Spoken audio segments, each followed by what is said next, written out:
utanze ruswa n'uyakiriye bose barahanakira.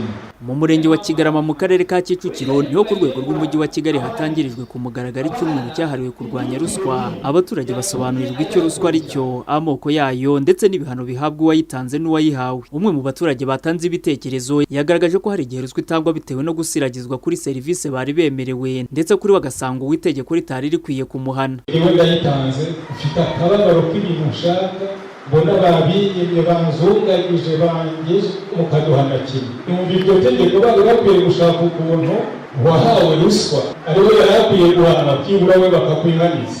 Abakozi cyakora yahise asubizwa kwaho ntacyo kwitwaza kuko nawe aba yabigizemo uruhare. Kubera iki utagiye ku muyobozi uri hejuru ye kuvuga ngo aho harimo uruhare rwawe, nawe rero ugomba. Umuyobozi w'umujyi wa Kigali wungirije ushinzwe ubukungu n'imibereho myiza Urugeni Martine agasaba abaturage ko mu gihe babona umuyobozi runaka ari kubaha serivisi mbi bajya bitabaza urwego rumukuriye. Turababwira rero tuti niba ari ku rwego rw'umudugudu, hari urwego rw'akagari, hari urwego rw'umurenge, hari urwego rw'akarere, abo bose ntabwo bashobora kuba bajya muri ayo makosa yo kwima umuturage serivisi. Niba ahawe serivisi mbi najye ku muyobozi ukuriye uwamwimye serivisi cyangwa wamuhaye serivisi mbi kugira ngo amufashe, haba ari ugukebura uwo mukozi cyangwa kumuhana, noneho umuturage yihutishirizwe guhabwa serivisi. Mu gihe kandi nabwo abonye akomeje guhabwa serivisi mbi ngo yanakwitabaza urwego rw'umuvunyi nk'uko bisobanurwa na Bizimana Patrick, umuyobozi w'ishami rishinzwe gukumira ruswa mu rwego rw'umuvunyi. Ubundi hari icyo twita inyandiko igaragaza uburyo serivisi itangwa n'igihe n'ibisabwa kugira ngo serivisi itangwe. Mu gihe rero umuturage afite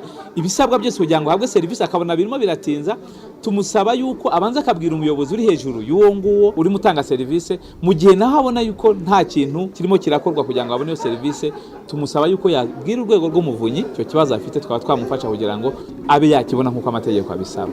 Icyumweru cyahariwe kurwanya ruswa muri uyu mwaka wa 2022 gifite insanganyamatsiko igira iti twimakaza indangagaciro zo kurwanya ruswa, inkingi y'iterambere rirambye. Cyatangiye tariki 26 Ukwakira, kizasozwa tariki ya 9 Ukuboza, hanizihizwa umunsi mpuzamahanga wo kurwanya ruswa. U Rwanda rufite intego ko bitarenze mu mwaka wa 2050 ruzaba ari igihugu cya mbere ku isi mu kurwanya ruswa. Kugeza ubu ubushakashatsi bw'umuryango urwanya ruswa n'akarengane Transparency International buzwi nka Corruption Perceptions Index ubuheruka bwa 2021 bugaragaza ko u Rwanda ruri ku mwanya wa 52 ku isi mu kubamo ruswa iri ku kigero cyo hasi, rukaba urwa kane ku mugabane wa Afurika ndetse n'urwa mbere muri Afurika y'Iburasirazuba. Inosa Habumugisha, Radio Salusi, i Kigali.